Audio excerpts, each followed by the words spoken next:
Fat and Thin.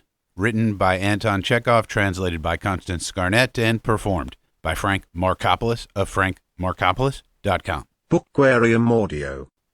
Two friends, one a fat man and the other a thin man, met at the Nikolaevsky station. The fat man had just dined in the station, and his greasy lips shone like ripe cherries. He smelt of sherry and fleur d'orange. The thin man had just slipped out of the train and was laden with portmanteaus, bundles, and bandboxes. He smelt of ham and coffee grounds. A thin woman with a long chin, his wife, and a tall schoolboy with one eye screwed up came into view behind his back. "Porfiry!" cried the fat man on seeing the thin man. "Is that you? My dear fellow! How many summers! How many winters!" "Holy saints!" cried the thin man in amazement. "Misha! The friend of my childhood! Where have you dropped from?" The friends kissed each other 3 times and gazed at each other with eyes full of tears. Both were agreeably astounded. "My dear boy," began the thin man after the kissing, "this is unexpected. This is a surprise. Come have a good look at me. Just as handsome as I used to be. Just as great a darling and a dandy. Good gracious me. Well, and how are you? Made your fortune? Married?" "I am married, as you see. This is my wife, Louise. Her maiden name was Vanschenbach, of the Lutheran persuasion, and this is my son, Nathanael, a schoolboy in the 3rd class. This is the friend of my childhood, Nafanya. We were boys at school together." Nathanael thought a little and took off his cap. "We were boys at school together," the thin man went on.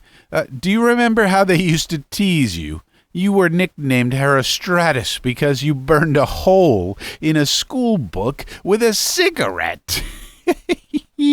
"And I was nicknamed Ephialtes because I was fond of telling tales." We were children. Don't be shy, Nafanya. Go nearer to him. And this is my wife. Her maiden name was Vanschenbach, of the Lutheran persuasion. Nathanael thought a little and took refuge behind his father's back. "Well, how are you doing, my friend?" the fat man asked, looking enthusiastically at his friend. "Are you in the service? What grade have you reached?" "Well, I am, dear boy. I have been a collegiate assessor for the last 2 years, and I have the Stanislav. Well, the salary is poor, but that's no matter. The wife gives music lessons, and I go in for carving wooden cigarette cases in a private way. Capital cigarette cases. I sell them for a ruble each. Well, if anyone takes 10 or more, I make a reduction, of course. We get along somehow. I served as a clerk, you know, and now I have been transferred here as a head clerk in the same department. I'm going to serve here. And what about you? I bet you are a civil counselor by now, eh?" "No, dear boy, go higher than that," said the fat man. "I have risen to privy councillor already. I have 2 stars. The thin man turned pale and rigid all at once, but soon his face twisted in all directions in the broadest smile. It seemed as though sparks were flashing from his face and eyes. He squirmed, he doubled together, crumpled up. His portmanteaus, bundles, and cardboard boxes seemed to shrink and crumple up too. His wife's long chin grew longer still. Nathanael drew himself up to attention and fastened all the buttons of his uniform. "Your Excellency, delighted. The friend, one may say, of childhood, and to have turned into such a great man." "Well, come," the fat man frowned. "What's this tone for? You and I were friends as boys, and there is no need of this official obsequiousness." "Oh, merciful heavens, Your Excellency! What are you saying?" sniggered the thin man, wriggling more than ever. "Your Excellency's gracious attention is like refreshing manna. This, Your Excellency, is my son, Nathanael. My wife, Louise, a Lutheran in a certain sense."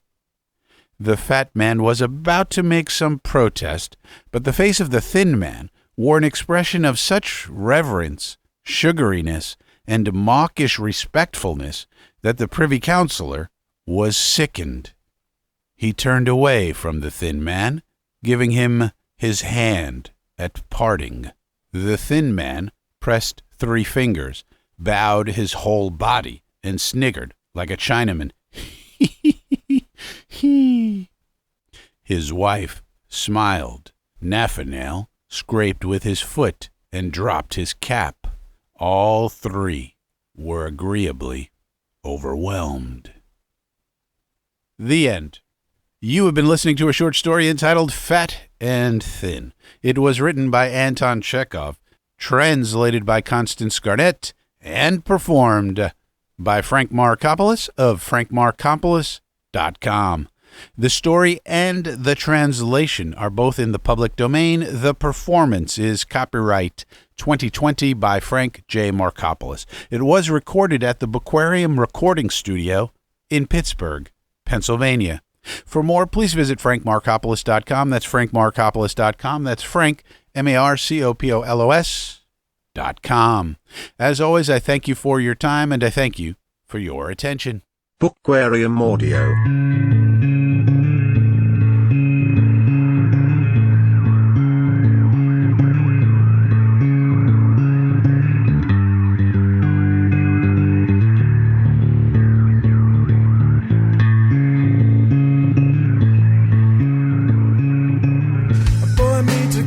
Springtime, he swears he knew before. She says coyly through a curl of smoke, I am a pirate in the daytime. He whispers to her lightly, bending all to touch her ear. Says I learned to live without you, and I'm fine in misery. She says I'm sad without you, can we forget about the meantimes? Says, girl, I'd do anything if we could just forget the mean times. They've made up their own language, jumping at the other's cue. But when the other's not around, they find the ways to pass the mean time. Said when the other's not in town, they find ways to pass the mean times.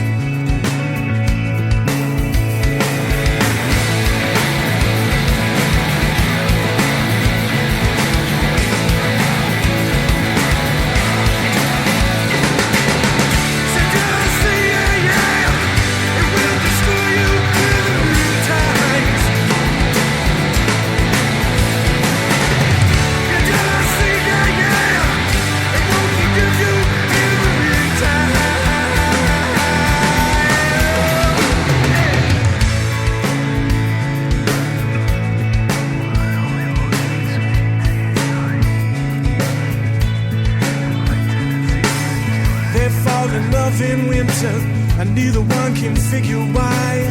They find privacy in his car, still it's sweet. She says half in jest, I never see you in the daytime. He says that's 'cause I don't want it, I'm a pirate in the daytime. It really wasn't true.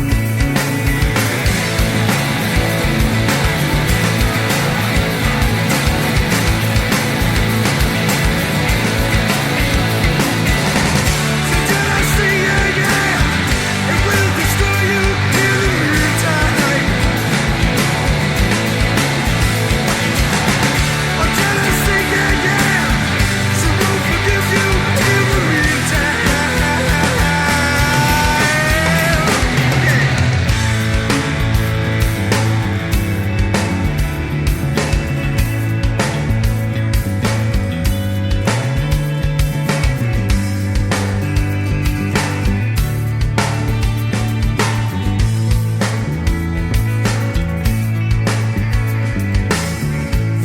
up as expected, citing all the others' wrongs.